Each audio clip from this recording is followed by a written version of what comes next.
do it.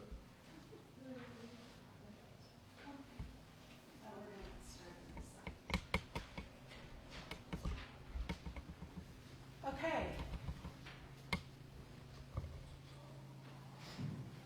Oops. It's a little bendy. Uh-oh.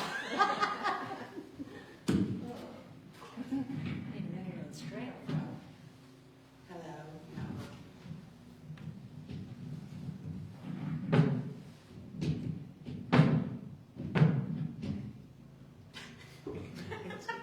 You don't need to hold it.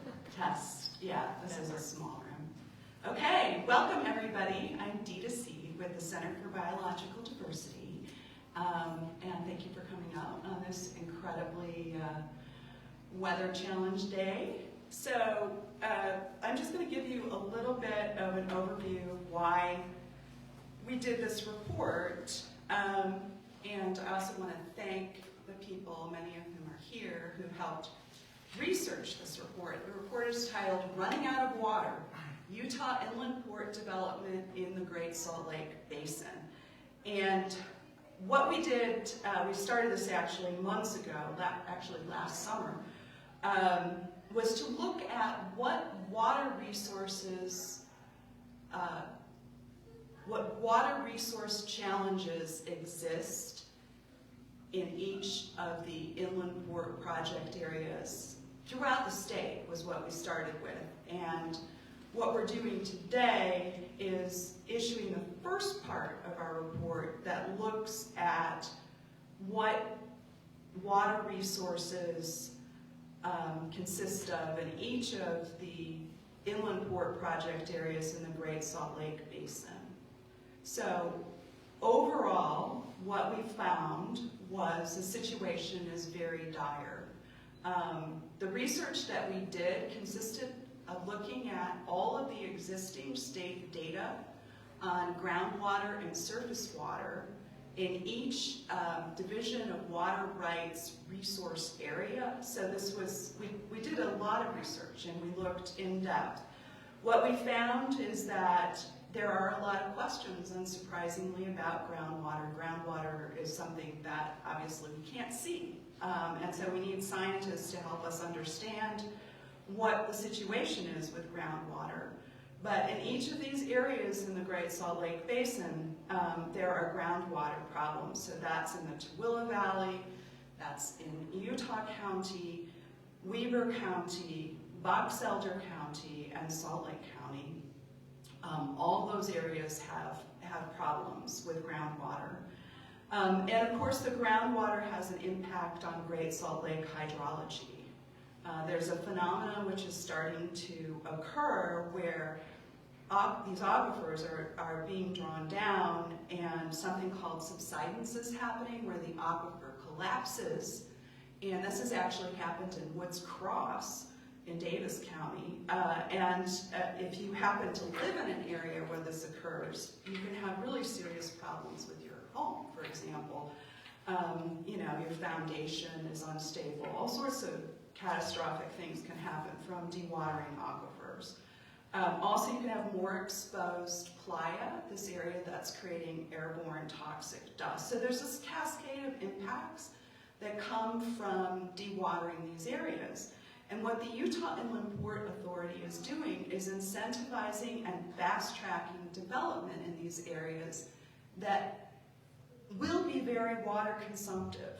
Two glaring examples of this can be seen in the Tooele Valley, where right now they're planning to build a data center complex right next to Great Salt Lake and in Great Salt Lake wetlands. And then also in the Cedar Valley, where Fairfield and Eagle Mountain are, the Port Authority is subsidizing water for a data center. So our speakers today are going to go into more depth and detail in terms of what's happening in these areas. Also, I want to point out that this report is chock full of policy recommendations for each of these areas. We're not just ringing the alarm bell, we're also presenting ways that communities can remedy some of these challenges. There are huge challenges to wetlands created by dewatering these areas, for example. And then finally, this is timely because the legislature probably today in the Senate, they're going to be discussing Senate Bill 225, formerly named Utah Inland Port Amendments. Now it's been renamed as Public Corporation Amendments, oddly. And this is a bill that, if it's passed as written, would say the only inland port project area in the entire state that needs to have, or that has a cap on water resources is Salt Lake City. Everywhere else can, it's free reign to use as much water as you want. And that's hugely, hugely problematic because these areas don't have a lot of water. So we are asking that this bill be amended to put a cap on water use of 200,000 gallons per day per industrial user in Great Salt Lake Basin project areas. And that is like a baby step toward accountability for the public with regard to this. And then the other thing that's happening today is the Executive Appropriations Committee is going to hear from the Inland Port Authority regarding these low-interest loans that they have been making to intensive water users, like data center developers. So let's get going here. And first we're going to hear from Heather Dove, who's a conservation chair with Great Salt Lake Audubon.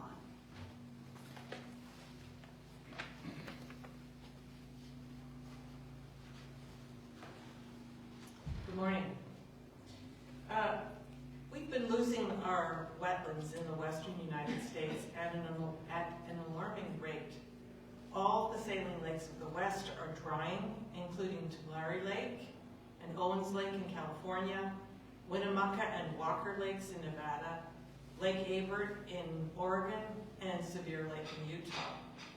The Great Salt Lake is the largest and most important of these lakes, and it has been steadily declining for decades.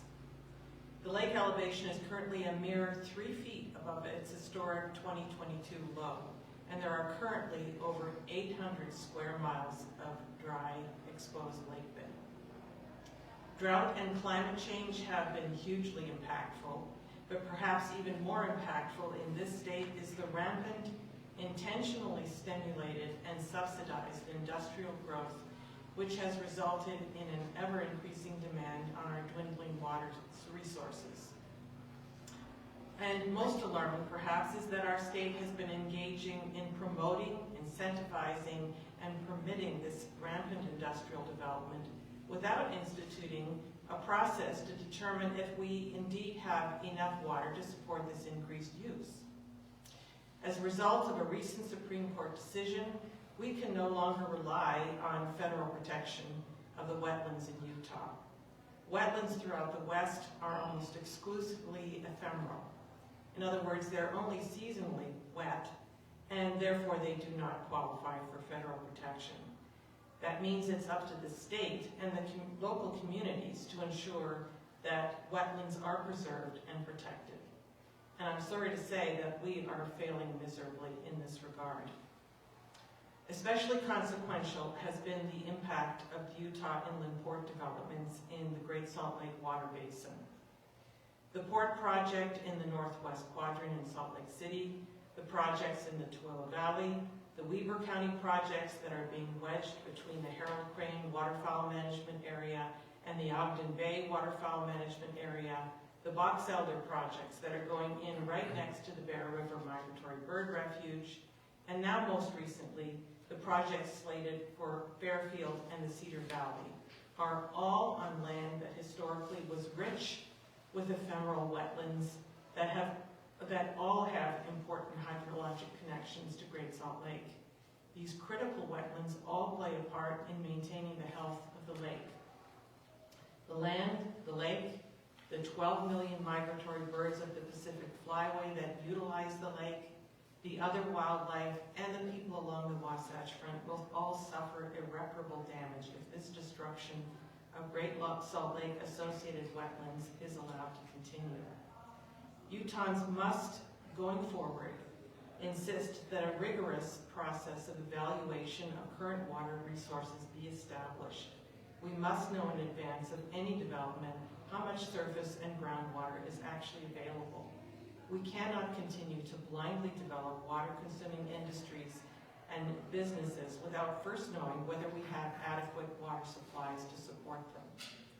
One opportunity for protective action in this regard is for our state leaders to amend Senate Bill 225 to include language that caps industrial water use in inland port project areas, especially in the Great Salt Lake Basin, to a maximum of 200,000 gallons of water per business per day.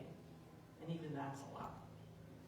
Additionally, we believe that as agricultural land in the Great Salt Lake Water Basin transitions to industrial development, the water rights associated with those agricultural lands need to be transferred to the state for the benefit of the Great Salt Lake and its associated wetlands, not to the developers. In summary, we can no longer have unfettered state-subsidized water use, especially in areas that contain remaining critical wetlands. We must have a process that evaluates how much water we have before allowing any further development. Okay, now we're going to hear from Patrick McAtee. Did I say it right? McAtee from Tooele. Come on up.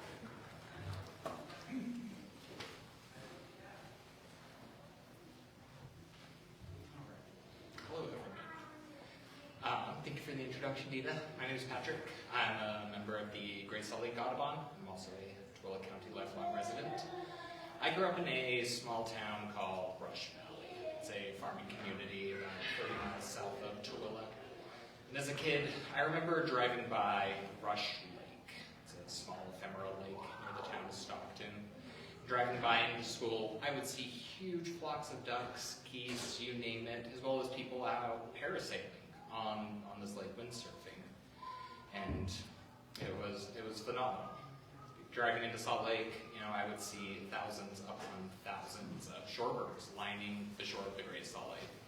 And there would be the waves crashing just a couple hundred feet from the interstate.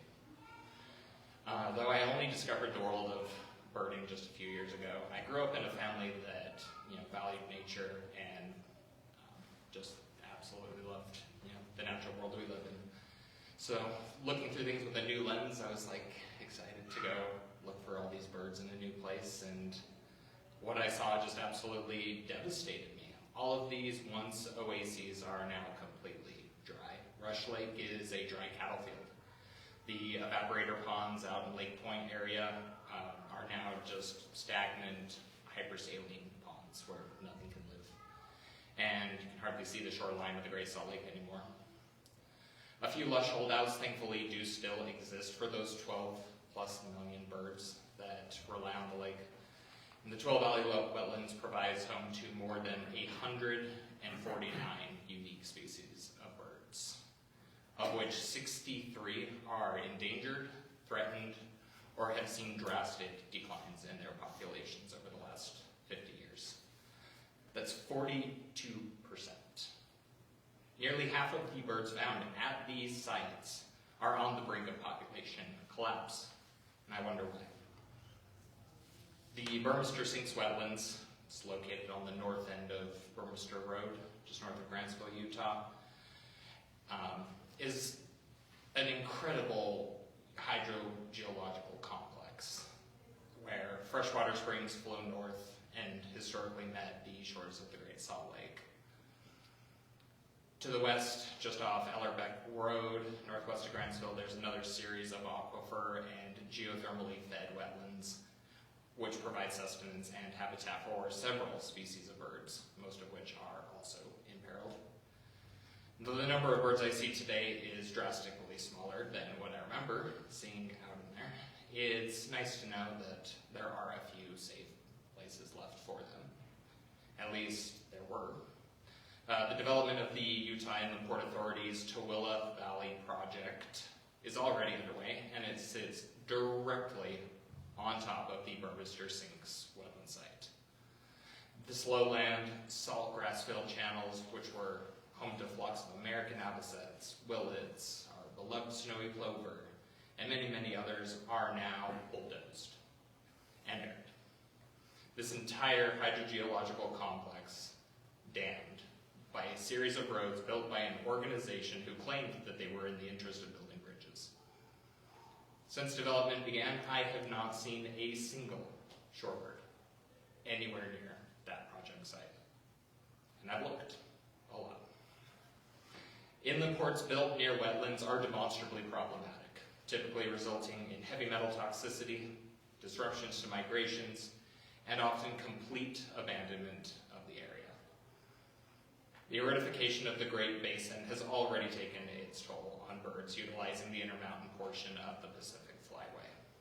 As Heather mentioned all those links before, they have dried in the last 100 years, or either completely or to the point of complete toxic collapse. That is 1,400 square miles of habitat gone. The wetlands in and around the Great Salt Lake are one of the last strongholds in existence, and they're dwindling. Decades of mishandling of our natural resources has pushed our ecosystems to their absolute limits.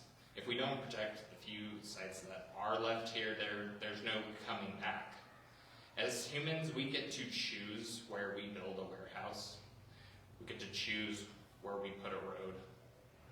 The California gull, our state bird, along with many others, does not get that luxury. 178 years ago, my ancestors, and I'm sure several of your others, were saved by these birds. They performed a miracle and saved them from famine. We've done so much damage to our natural world already, which makes protecting what is left even more important. Without them, without the birds, we would not be here today. And draining what is left of their home so we can build another data center seems like an awfully cruel way to repay them.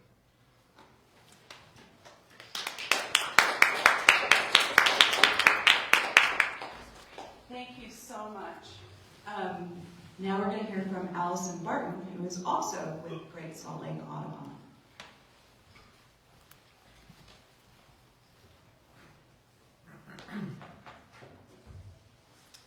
Hi, I'm Allison Barton, a sixth-generation Utahn.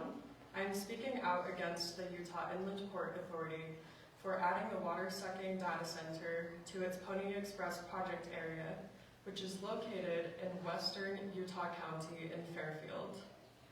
By using copious amounts of water that will soon no longer be available at all, this data center risks jeopardizing Fairfield's residents, polluting our air, and harming the Great Salt Lake. Fairfield's some 150 residents are in the immediate zone of risk. Their own mayor said Fairfield would be out of water unless they drilled a new well to support the data center.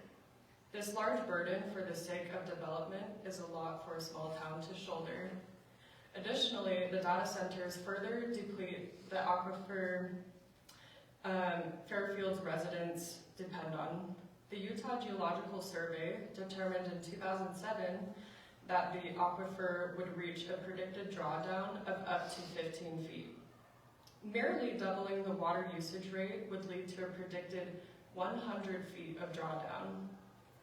The data center's increased water demands by 42 times will be catastrophic. Wells will likely run dry, forcing people and the data center operations out of Fairfield. Second, having a water-consumptive data center threatens not only Fairfield's water, but our air quality in general. Fairfield's natural springs support air quality by feeding wetlands, or the famous sinks within Fairfield, that sequester toxic mining tailings thrust upon Fairfield by a massive landslide. The soil in and around Fairfield has concerning levels of lead, arsenic, and thallium according to a 2011 public health assessment. The data center will likely steal enough water to decimate the wetlands, thereby releasing the mining tailings and poisoning our air. The third consequence involves the Great Salt Lake.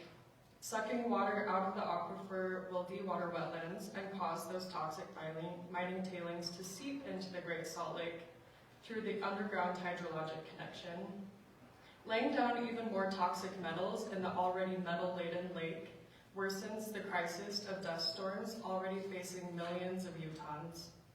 Further, barring a miracle, the aquifer will likely collapse, cutting off the Great Salt Lake from a supportive water source.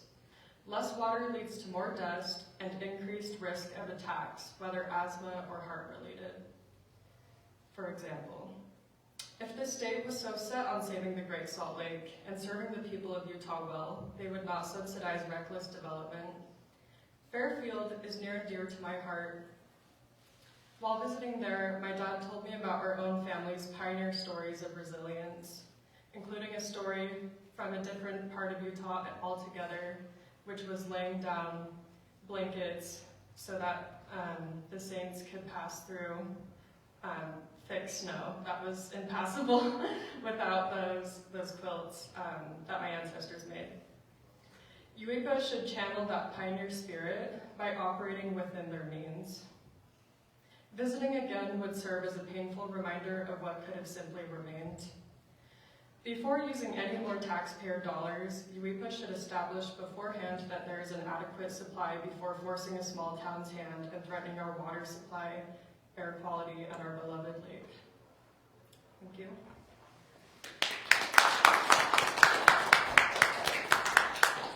Thanks, Allison. And now we're going to hear from Ann Florence, who helped write this report, and she's with the Stop the Polluting Ports Coalition. And then after Ann, we'll hear from Johnny Bassick, and then we're done. Thank you, Dita. My name is Ann Florence. I'm a teacher, a lover of beauty, and a grandma.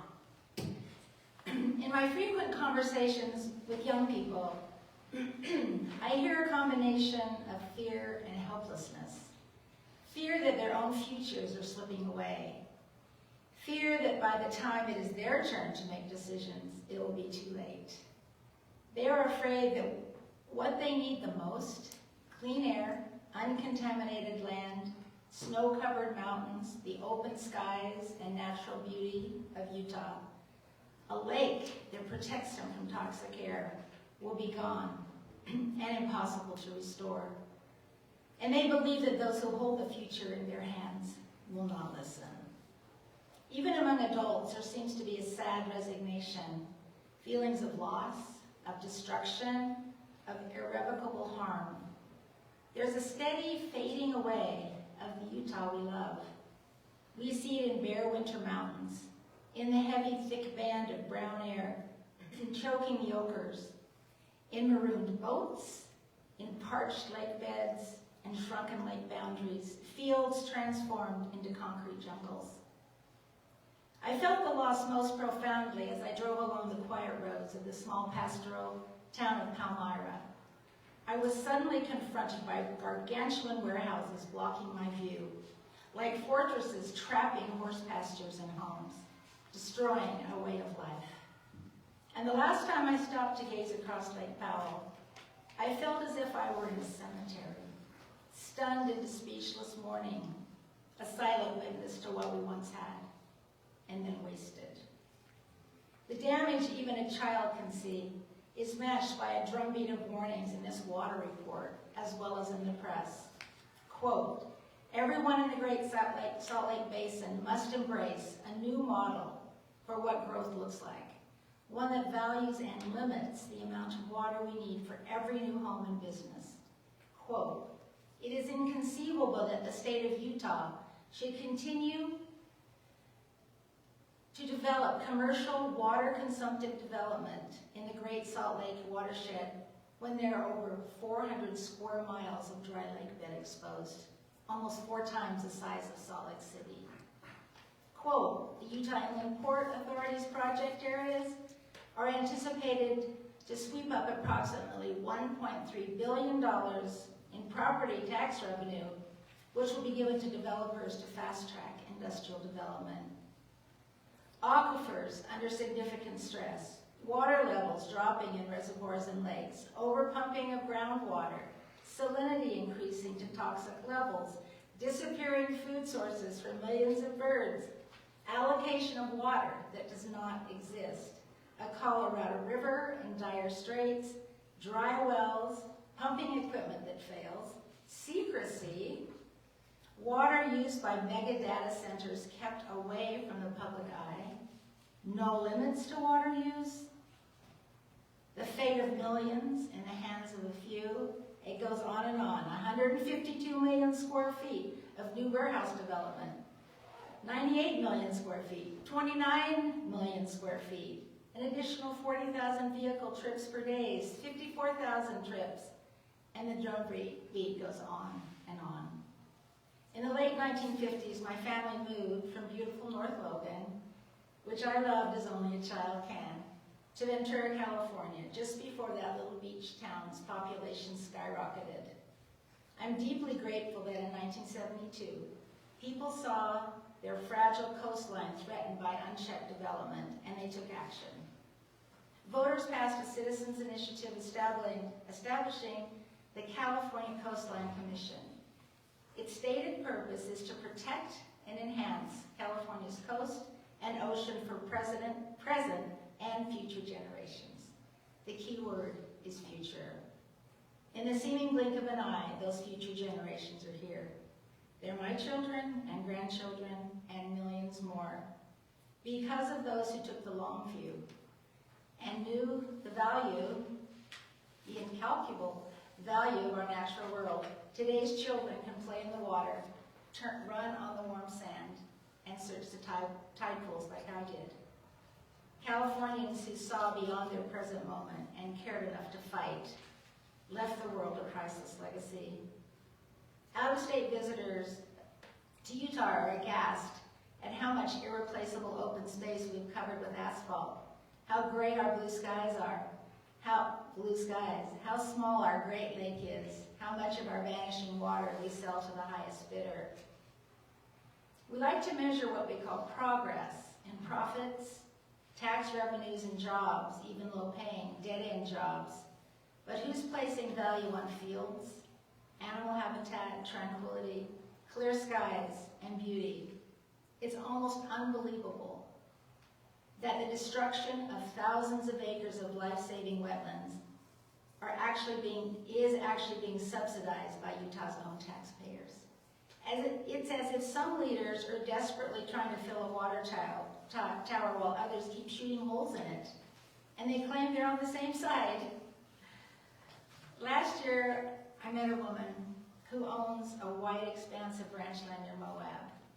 As she rode her horse through this exquisite landscape, she said, "My husband and I bought this land decades ago during the uranium bust. Everybody thought this land was useless. Turning to me to see that I understood, she went on, they thought it was useless then, but now we know it is priceless. How quickly history turns. We have 8 years until the Olympics, but we should be thinking 8 decades ahead. Many of us fear that what we have now that is priceless will be turned into something that is useless."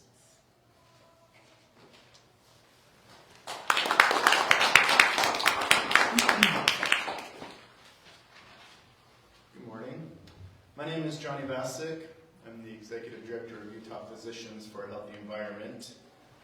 It's snowing outside right now. We have a pretty good storm coming through, but let's not be fooled that a simple storm like this is going to solve our problems. Not only are we one of the driest states in the country, but our snowpack this year is well below normal. So this just released wetlands report shows the alarming water availability issues in the Great Salt Lake Basin, especially areas slated for Utah Port Authority development. We call on the legislatures to put a cap on water use before we run dry. Senate Bill 225, Public Corporations Amendments, formerly known as the Inland Port Bill, if passed as written, would codify allowing every inland port project area developer outside of the Salt Lake City to use as much water as they want, which is insane. The coalition is opposing Senate Bill 225 unless it is amended to extend the cap on water use for all project areas outside of Salt Lake. The link between wetland preservation and public health is becoming more and more evident every day. We simply cannot have a healthy Great Salt Lake or surrounding ecosystem if we drain the wetlands and tap out the aquifers. And if we don't have a healthy basin, we won't have a healthy population. They go hand in hand. As the wetlands dry up, dust from the drying wetlands will increase. Less water because of short-sighted, taxpayer-subsidized industrial development means more dust storms, which means shorter lifespans and increased health issues among our population.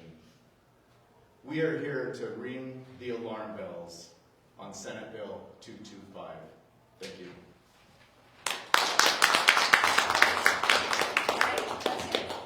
Thank you, everybody. Do you have any questions?